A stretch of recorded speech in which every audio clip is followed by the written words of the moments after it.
ময়নার বাগচায় তৃণমূল প্রার্থীর প্রচারে হামলা, আহত হয়েছেন বেশ কয়েকজন। অভিযোগের আঙুল বিজেপির দিকে, তারা মানতে নারাজ।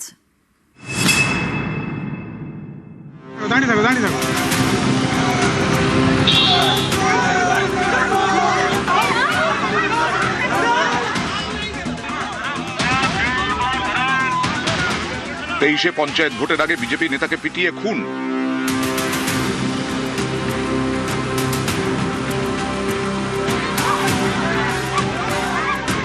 ছাব্বিশে তৃণমূল প্রার্থীর প্রচারে হামলা।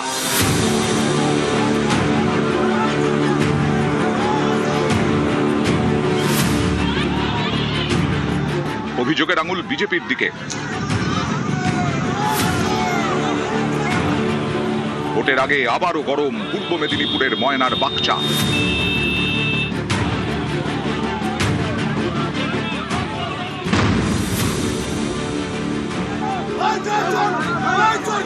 সম্প্রতি বিজেপি থেকে তৃণমূলে যোগ দেন চন্দন মণ্ডল। এই চন্দনই ময়না বিধানসভা আসনে তৃণমূলের প্রার্থী। শনিবার বাগচার হালি শহরে ছিল তার প্রচার। সেই মিছিলে হামলা। প্রথমে ঝাঁটা নিয়ে তেড়ে যান মহিলারা। অভিযোগ, এরপর রড বাঁশ দিয়ে মারধর করা হয় তৃণমূল কর্মীদের।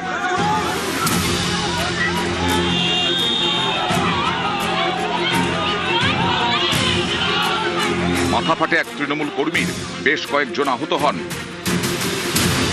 তাঁদের নিয়ে যাওয়া হয় হাসপাতালে।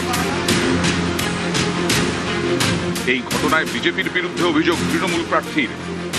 সর্বদলের মানুষ সব জায়গায় প্রচার করছে, কিন্তু এই হালি শহর এইখানে বজর নেতৃত্বে, বদস্ত্রীর নেতৃত্বে বিভিন্নভাবে গালিগালাজ, রড, পাথর এবং ইট দিয়ে আমাদের মারার চেষ্টা করে এবং কয়েকজনকে ইনজোর করেছে। এই জনগণ ময়নাবাসী আগামী 23শে এপ্রিল সবাই জড়া ফুলে ভোট দিয়ে তার প্রমাণ করে দেবে বাগচার মানুষ। এলাকার মায়েরা দীর্ঘদিন ধরে লক্ষ্মীর ভান্ডার প্রকল্পের সুযোগ সুবিধা থেকে তারা বঞ্চিত ছিল। তারা শাসক দলের প্রার্থীবিদা তাকে হাতের কাছে পেয়ে তাকে নানাবিধ প্রশ্ন করার চেষ্টা করেন। তিনি সদর্থক উত্তর দিতে না পেরে তিনি যেভাবে তাদের প্রতি উচ্চবাচ্য ভাষা প্রয়োগ করার চেষ্টা করছেন, তাতেই মায়েরা ক্ষুব্ধ হয়ে তার প্রতি অশালীন কিছু আচরণ করছে। 23-এর পঞ্চায়েত ভোটের আগেও গরম হয়ে ওঠে ময়নার বাগচা। পিটিয়ে খুন করা হয় বিজেপির বুথ সভাপতি বিজয় ভূঁইয়াকে। প্রত্যক্ষদর্শীদের দাবি, একটি গাছে তাকে হাত পা বাঁধা অবস্থায় পাওয়া যায়।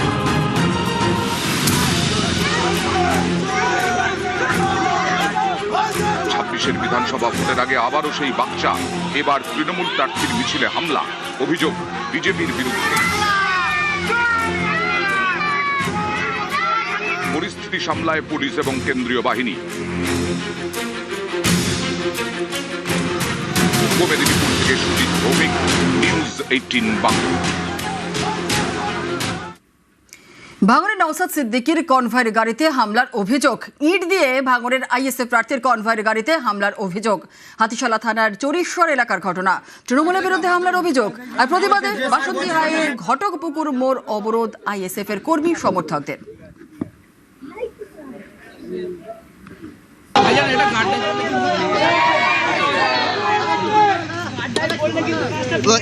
একটু না, আপনি একটু সরে আসুন, আপনি একটু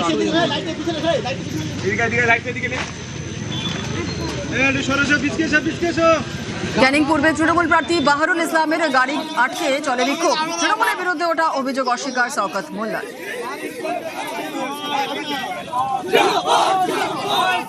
শওকত সাহেব কিছু মানুষকে উস্কে আমাকে ডিস্টার্ব করানোর চেষ্টা করছে, মানে একটা ট্যাসেল তৈরি হয়ে যাক এই করানোর চেষ্টা করছে। আমি বারবার ওদের ফাঁদ পাচ্ছে, আমি এড়িয়ে যাওয়ার চেষ্টা করছি। যে লাইট বন্ধ করে দিয়ে পিছন দিকে ইট ছুঁড়েছে, গাড়ির কাছে কাঠ ভেঙেছে।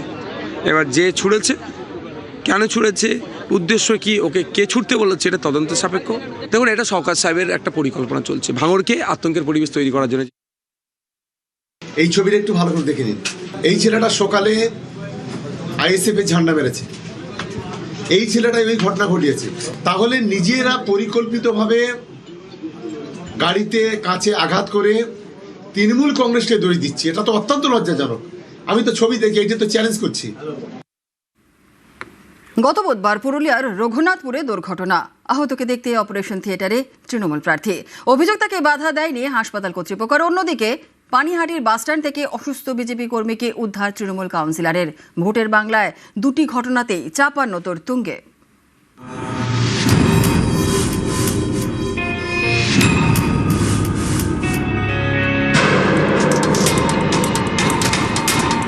দুর্ঘটনায় আহত তখন অপারেশন থিয়েটারে।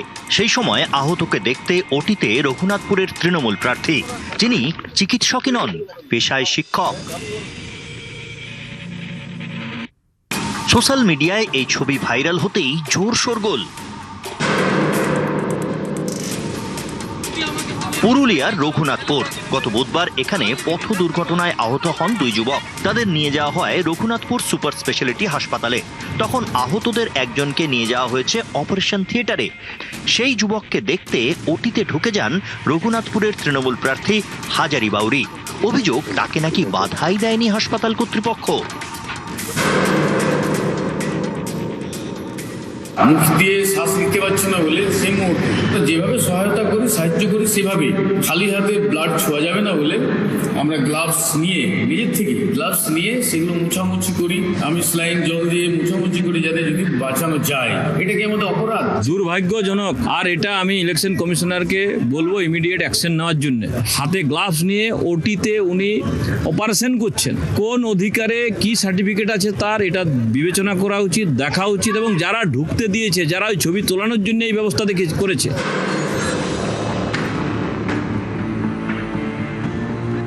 উত্তর চব্বিশ পরগনার পানিহাটি পুরসভা এলাকার রামচন্দ্রপুর। এখানকার বাসিন্দা সন্তোষ দাস দীর্ঘদিনের বিজেপি কর্মী। কয়েক বছর আগে দুর্ঘটনায় ডান পা বাদ যায়। তারপর থেকেই ভরসা কৃত্রিম পা। স্থানীয়দের দাবি, গত মঙ্গলবার থেকে সন্তোষ দাসের খোঁজ মিলছিল না।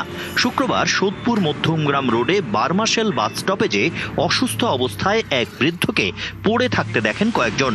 খবর পান স্থানীয় তৃণমূল কাউন্সিলর সম্রাট চক্রবর্তী। সেখানে যান, তখনই তার পরিচয় মেলে। বিজেপি কর্মীকে নিয়ে যাওয়া হয় হাসপাতালে। মানুষ যখন অসহায় হয় তখন মানুষ হয়ে পাশে দাঁড়াতে হয়, সেই মানব ধর্ম পালন করেছি। আপনার মনে হয় বিজেপি কোথাও আছে? বিজেপির রং মেখে যারা এখানে ঘুরে বেড়াচ্ছে তারা কোনোদিনও কোনোভাবে কখনো মানুষের কোনো উপকারে লেগেছে? যারাই উদ্ধার করেছে তাদেরকে সাধুবাদ জানাই যে একটা মানুষের পাশে দাঁড়ানোর জন্য। একটা অসহায় মানুষের সুস্থতা কাম্য না করে সেটা নিয়ে রাজনীতিকরণ করাটাকে আমি একদমই সমর্থন করছি না। রানাঘাট দক্ষিণের তৃণমূল প্রার্থী সৌগত বর্মন, পেশায় ডাক্তার, প্রচার সারছেন।